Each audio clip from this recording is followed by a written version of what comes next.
Hello, welcome to my presentation. I am Elijah VanDeCreek and I will be presenting on my Student Recycling Assessment Survey. This was done as a honors contract facilitated by my mentors, Professor Rebecca Lane, as well as Dr. Jessica Colleen. They are environmental science and sociology professors here respectively at JCCC. I have a lot to present about today, so let's just get into it. Okay, I started, as most projects do, with a research question. That question being, how do JCCC students interact with JCCC's established recycling programs? What could be done to increase student awareness and engagement with the recycling programs? So, in total, the project pulled 6 different classes across many different fields and curriculums.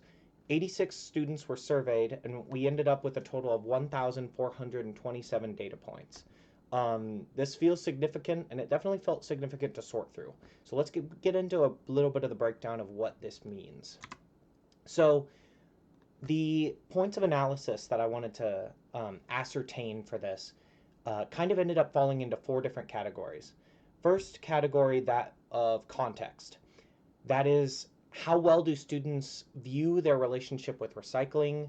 How do students then there's current engagement. How do students currently interact with our recycling programs? 3 is disconnect. What gaps in the general student knowledge base around cycling are prominent? So like this was the most tricky to ascertain, but we'll get into it. And then 4, kind of looking to the future, meeting student needs. How do students feel they best learn about what campus programs and resources they have access to and that they want access to? So data point 1, I guess not data point 1, but point of analysis 1 is context. So the first thing I wanted to do, and this was urged on by Professor Colleen, and I'm super grateful for it, is establishing a demographic that was being surveyed. We wanted to know what types of students were responding to the survey, because that helps us get informed about where our knowledge is coming from. As you can see, the majority of the students surveyed were in that 18 to 21 range, making up 80% of the survey, as well as 76% of those students were full-time. So that's really like our kind of main margin of survey here, was that 18 to 21 full-time student range, which will be important to consider going forward. Also needed to be analyzed was how students perceive the value of recycling, both on a broad conceptual level and limited to the campus. The 1% too small to label, I should note, was students who replied that recycling is not at all valuable to them. Thankfully, that's a very low percent. But we have our kind of biggest factor here, which lines up nicely with the full-time student percentages of students who found it to be very valuable to somewhat valuable, that being recycling. Point of analysis 2 is current engagement. At JCCC, for a little background information, we have many types of recycling. We have specialty recycling as well as single-stream recycling. The blue bin you think of when you think the word recycling, that is what is being referred to by single stream. A big focus of this project was determining to what degree and how effectively students were engaging with specialty recycling, because that's a much trickier one to ascertain. A lot of graphs here, so bear with me. What we can interpret here is that electronics are a current sore spot of comfortability in the student knowledge base. When it comes to recycling, students seem to be quite sure in their compost knowledge, despite what waste audits done on paper towels would suggest. Also somewhat surprising is the fact that many students seem to be intimately aware with the plastic bag recycling we have on campus. In some respects, this makes sense, given that plastic bag recycling bins are very prominently labeled and kind of stand independent from the zero waste units where most of these resources are receptacles for these resources. But this is just speculation. In total, glass has a 3% deviation on either side of the neutral line, leaving the knowledge base around this one dubious at best. In my opinion, this means it could be a key area to begin experimentation with ways to increase efficacy.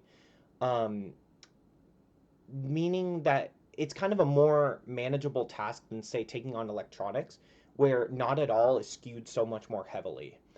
Um, Worth noting is that in question 15, the prompt allows students to suggest an item they wish they could donate, or not donate, recycle, and that glass was the single most requested answer to that question. Um, Having 8 responses, despite it being a type your own answer prompt. So, and it's worth noting that the majority of these responses actually lined up with those who replied not at all familiar on this question 5. So continuing on, we also needed to see students coming to campus and how often they're doing this. So when asked how many days of the week they come to campus, the majority answered 5, with it ranging 2, 3, and 4 very close behind. Well, no, not very close behind, but kind of equal among each other. And then of days you spend on campus, how many do you utilize recycling of any kind? It's worth noting, this is kind of what's key here, is that 44, these green bars represent 44 out of 86 replies, meaning that we only had about a 42% recycling rate overall. Students who said that any day of the week they came, they recycled. And you see that the students who actually did bother, that 42%, recycled more, typically more than one. And the breakdown of this is 71% was single stream and 29% specialty. Makes sense. Specialty goods are more niche. Moving on to point 3, we can see the disconnect using question 10. The knowledge gap that is responsible for some numbers viewed earlier, the primary obstacles for inhibiting single stream recycling are lack of materials or none at all. Meanwhile, specialty recycling demonstrates a lack of materials to recycle. Likely representing the more niche aspect of some of those materials, like I mentioned, not everyone is going to have a laptop or a cable to recycle every day or every week. But more prominent than that, what is being pointed out here is lack of knowledge.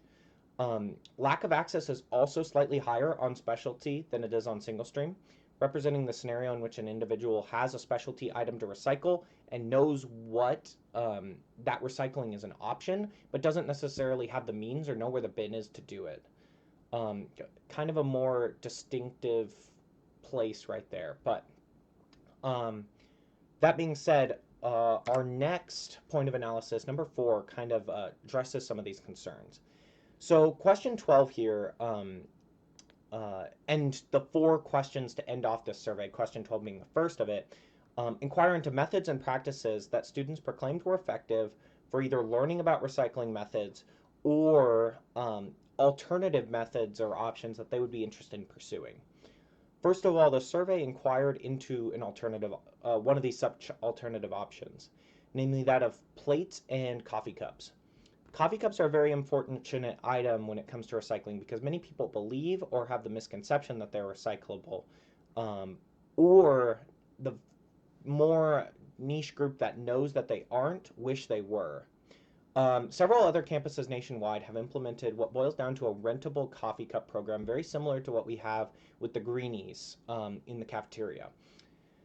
Me and my mentor, Professor Lane, are interested in pursuing action based on some of this data with the various coffee shops on campus, but we'll see where that goes. As you can see, overall, we hit 43% very interested, 38% somewhat interested. Overall, we're skewing towards more interested, and then even that, the not at all interested and the not very interested make up a very small chunk of our pie here. Continuing on with point of analysis 4, these 2 questions inquired into how students have gained their information and continue to gain their information about recycling. As you can see, media, here referring to things such as television, social media, etc., is far and away the highest utilized method with campus information such as posters coming in just behind them for campus-specific information. Campus posters are ahead by a country mile when it comes to campus information. Um, I don't know. I honestly, this was one question where I didn't really have too many expectations. So this is very interesting to see, regardless. Especially the fact that we have an extra category for recycling events here. Um, this would lend itself to the idea that the signage we have on campus is somewhat effective, but could stand to be improved. Because if it is the primary way about which information about recycling is being gained on campus, yet the rate is still low, sitting below 50% of people recycling when they come to campus, it would seem to insinuate that either the information isn't being transparent enough or it's not clear.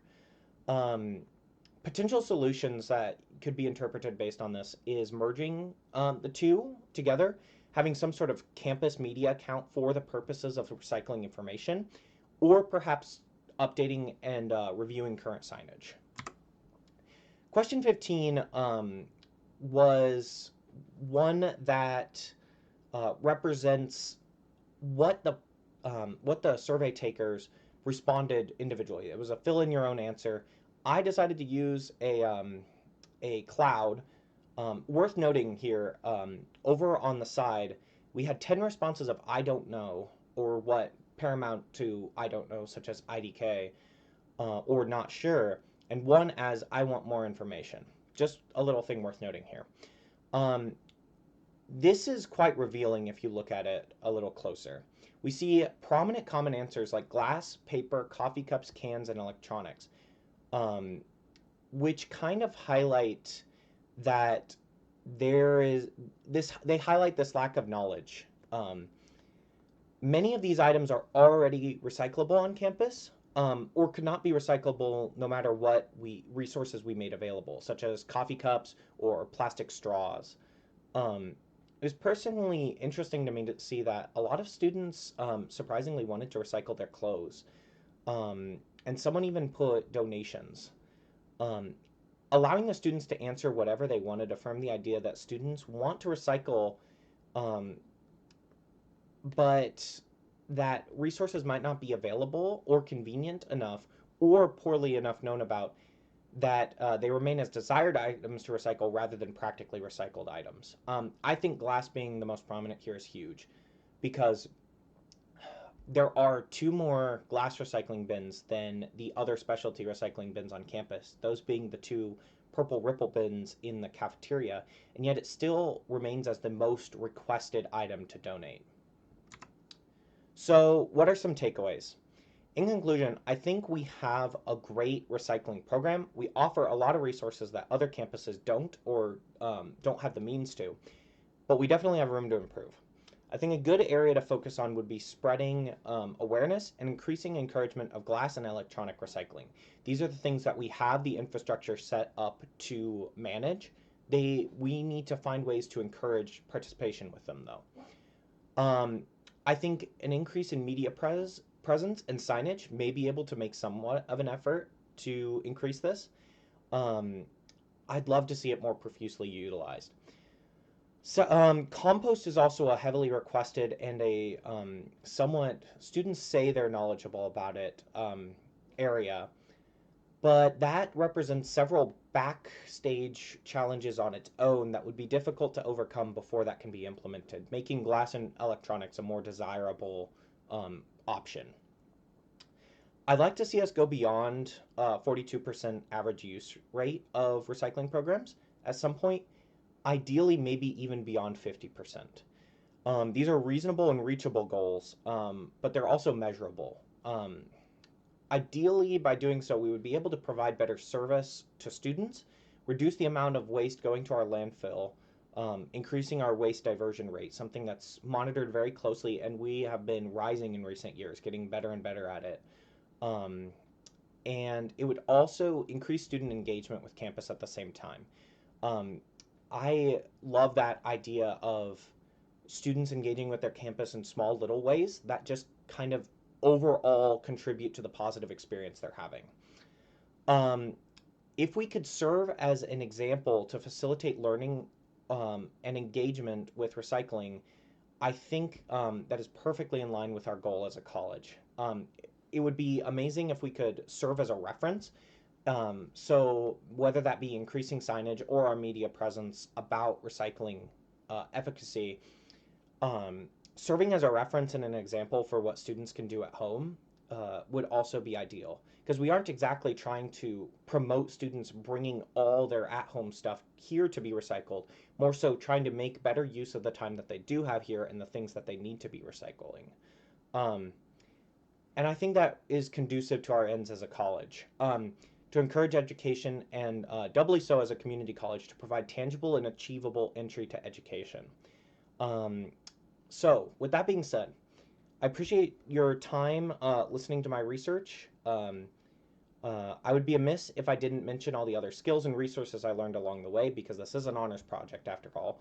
I learned how to administer and admin institutional research, create a survey for such things I never thought I'd do, especially at community college, merge the disciplines of environmental science, hard waste management, and sociology, um, and maybe just drive my mentors and on a little bit crazy, but I was already pretty good at that. Um, so huge thanks to Dr. Colleen and Professor Lane for being my mentors. Also Dr. Daughter for facilitating this journey and believing me while taking it. And then I've got to recognize Dr. Antle, Crystal Anton, and Dr. Rost Allen, the rest of the Center for Sustainability, for assistance, proofreading, recommendations. The list goes on and on. We'd be here all day. And then lastly, this is the link for the raw data used and gathered for the survey. It's been organized as best as my ability to manage 1,400 some odd different data points allows. So please go check it out if you have a moment. With that being said, thank you so much for your time. I appreciate you all watching. Thank you for including me in the symposium, and have a wonderful day.